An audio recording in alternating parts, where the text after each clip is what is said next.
Hey besties, is the guy you like pulling back? Do you feel his energy and attention withdrawing? We have all been there, and I know exactly how to flip the tables so that he comes crawling back to you. This is a step-by-step guide of how to do it. So first and foremost, understand that if a guy is pulling back, it doesn't necessarily mean that he's lost interest or he doesn't like you. One of three things is normally happening. One is things are getting really serious between you and him, and he's trying to decide if he can really be the boyfriend you deserve, if he is ready to step up and commit to you. Two, he is pulling back to see how you react. Because a lot of times when a man pulls back once he has been dating a woman for a period of time, she comes chasing. And a lot of times that's when she's blowing up his phone. That's when you see her crazy side. So sometimes men will withdraw for a period of time to test. Once I commit to this woman, am I going to lose my sense of individuality? Am I going to lose my sense of independence?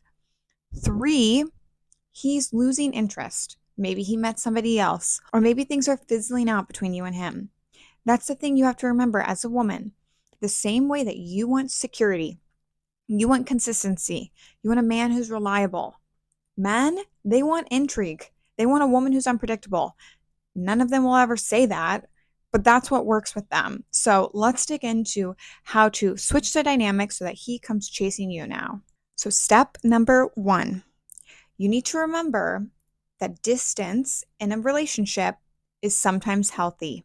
And I know you don't want to hear that, but that's the absolute truth. There's that old saying, distance makes the heart grow fonder.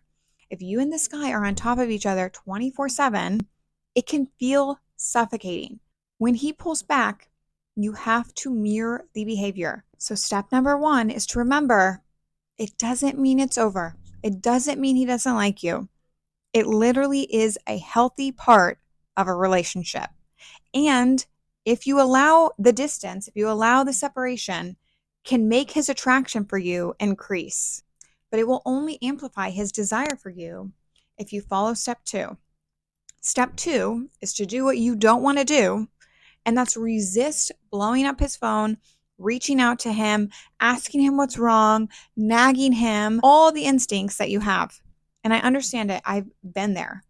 But the more that you nag and you chase after him and you beg for an answer from him, the farther he runs. Because we know in life, anything you chase after runs the other way. You think about a dog. You chase after a dog, instantly, zoom, there it goes. And I'm not saying all guys are dogs, but when you remain unbothered, that leads to step three. A guy who thought he had you wrapped around his finger is going to see that that is actually not the case. When he withdraws his energy, you stood strong in your power as a woman. And then his respect for you goes up because he sees that you don't really need him like he thought you did. And remember, the less you need a man, the more they always need you. This can be a healthy blow to his ego because now he's realized, if I don't continue to pursue her, to treat her right, to give her queen treatment, she's going to replace me because now she's just showed me with her actions, not her words, because remember, men don't care what you say. They care about how you act. She showed me with her actions. She's a high value woman and she's not willing to bend her boundaries for any man, including me. And so if I don't act right, if I don't show up as the boyfriend that she wants, that she deserves, she's going to replace me. Because what you are indirectly saying when you don't chase after a man who withdraws, who pulls back, is that you are the prize, which leads to step four. When he pulls back, while he's evaluating how you're going to act, you need to get busy with your own life. Now that this man has removed himself, you have some space in your life to fill with other things. Up your fitness routine. Get super focused at your job. Spend time with your girlfriends.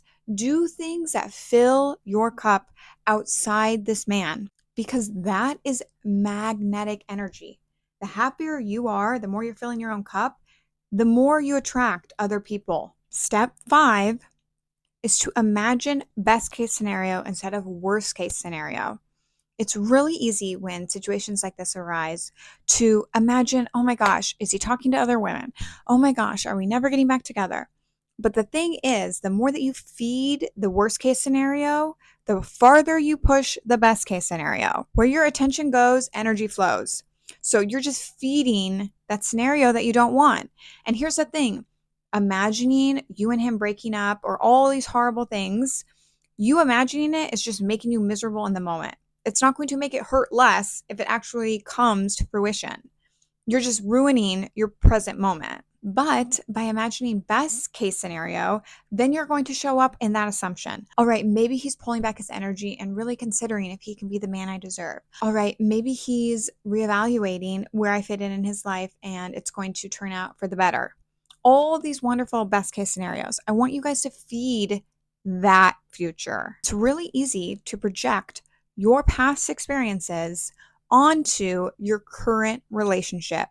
But just because in the past the guy withdrew and disappeared, it doesn't mean that this guy you're dating now is going to do the same. Allow him to be his own person and don't project onto him the harsh experiences, the traumas of your past relationships. 6 is to detach from the outcome.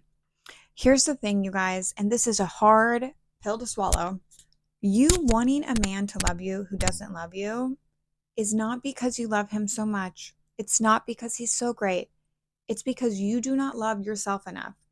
Because when you love yourself enough, you've cultivated so much self love within yourself, you only want somebody who reflects that back to you.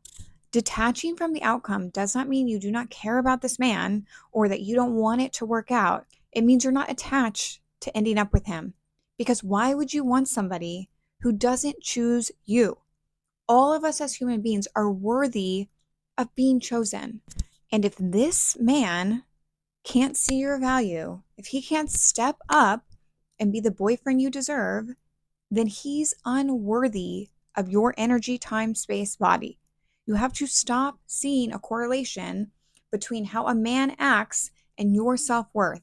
Because I'm telling you, there are so many unhealthy, unhealed men who, no matter who the woman was that they were dating, a Victoria's Secret model or Jeff Bezos' daughter, they would still be doing this F boy shit.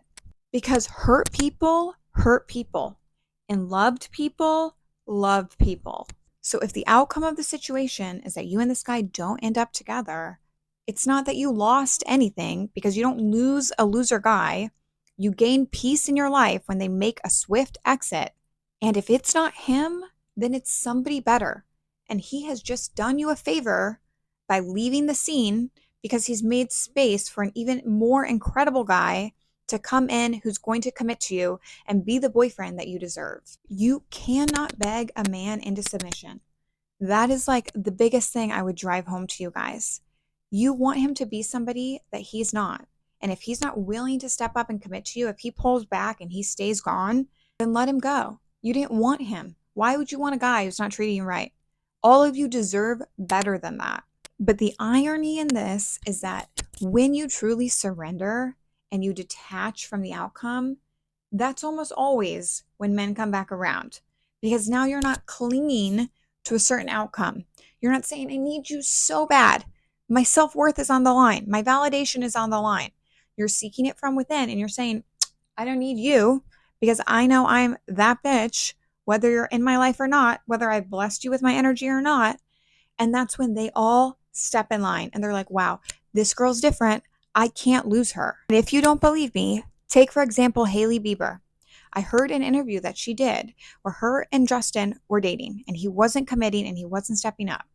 And so they parted ways for a period of time. He pulled back his energy and she met her friend for dinner and she said to him, you know what? Whatever happens, happens. I know he's going to be in my life in some capacity, but if it's not as a partner, I'm okay with that. I've made my peace with that. And that was right before he stepped up and made this big commitment to her. And as we know, they are happily married now. This is a perfect example of how women who know they're the prize think differently. It's not, what is he doing? Why isn't he committing? It's not ruminating all day on what he's up to. It's knowing you always win. And if he isn't in your life, his loss. Love yourself more than the idea of this man loving you. And I'm telling you, 9 times out of 10, that's what makes a man come back around after he's pulled back.